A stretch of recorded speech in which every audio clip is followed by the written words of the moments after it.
Hello and welcome to Tech Week in View on Megawhat.tv, where we take the biggest stories of the week and give you our view of them.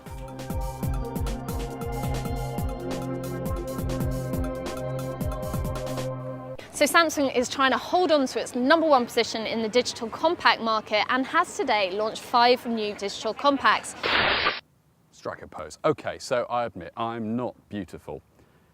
But some people love me, my mother probably, and hopefully my wife and the kids and all the other stuff. But you know, and I admit that I'm a bit rough around the edges. I probably do with a shave more often than not. However, do I need a beautification button from Samsung? Okay, stop it. I know you're saying yes, yes, yes, stop it. But let's get to the facts. What does it do? Well, it retouches your facial skin and it smooths your tones to make you younger, more sexy, and give you that blue steel approach. But you know, I don't really want that. I quite like the way I am. I quite like the fact that I've got a bit of stubble and probably, you know, need a shave from now and then.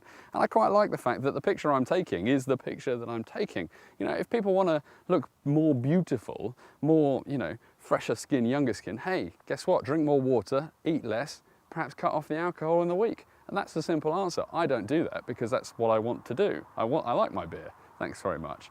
So, making a camera give that option, I think it's a bit superficial. And what happens? You know, will we never ever see real cutting edge images ever again? You know, those craggly faces and sort of spotty teenagers and all that sort of stuff.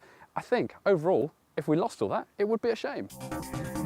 BT has revealed plans to roll out fibre-based super-fast broadband to up to 10 million homes by 2012. So BT announced this week that they were going to invest £1.5 billion into increasing ADSL or internet speeds across the country. Brilliant, we all thought. That sounds great. Then came the catch. Not until 2012. 2012? Come on, people. It's 2008. That means I've got to wait 4 years for my broadband connection to be slightly faster than it is. In fact, amazingly faster. And when it does come, what's that going to mean? That my pages load instantly? Hopefully, although I'm sure that will mean that they'll probably share it between 50,000 people. And in fact, my broadband speeds will be only comparatively faster than it is today.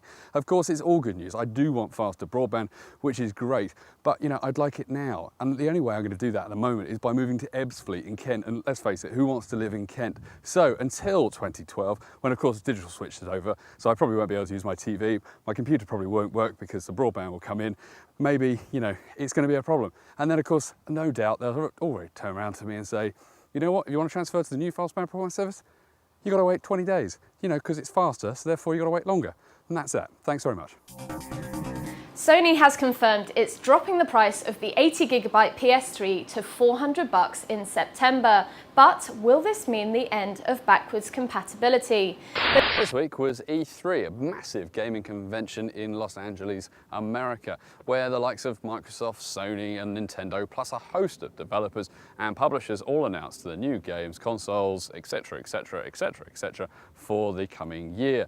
What's the excitement? Well, the biggest one we found was the PlayStation Store offering videos. Woohoo! We got excited, and then we suddenly read the small print which suggested that it won't be coming to the UK until probably 2009, while the Americans enjoy videos downloaded straight away from this week. Which annoys me. Why? Well, because I live in a global marketplace now. The stuff I write, the stuff you're watching now, I'm not saying, okay, you're in the US, I'm in the UK, you can't watch it. Oh, I'm terribly sorry, you're in New Zealand, did you say? Content's not available to you. And it's just a bit annoying. And I think with a global marketplace, the likes of TV companies and film companies could, you know, get their act together as well and stop believing that the US people are here and the UK people are here and the Australian people are there. And it's just a bit frustrating. You know, why can't they just make us all one person? Well, not one person, that'd be quite scary, but all one territory where they just say, here's some video, the latest movie, the latest TV show, and then just let you watch it, make it live all in one go. None of this, it's out here 6 months ahead and 6 months there. And I can understand that with hardware because, you know, sometimes it's frustrating, but sometimes there's just not enough chance to make enough product. But video on demand, that's one button. All you have to do, press go, it's live everywhere.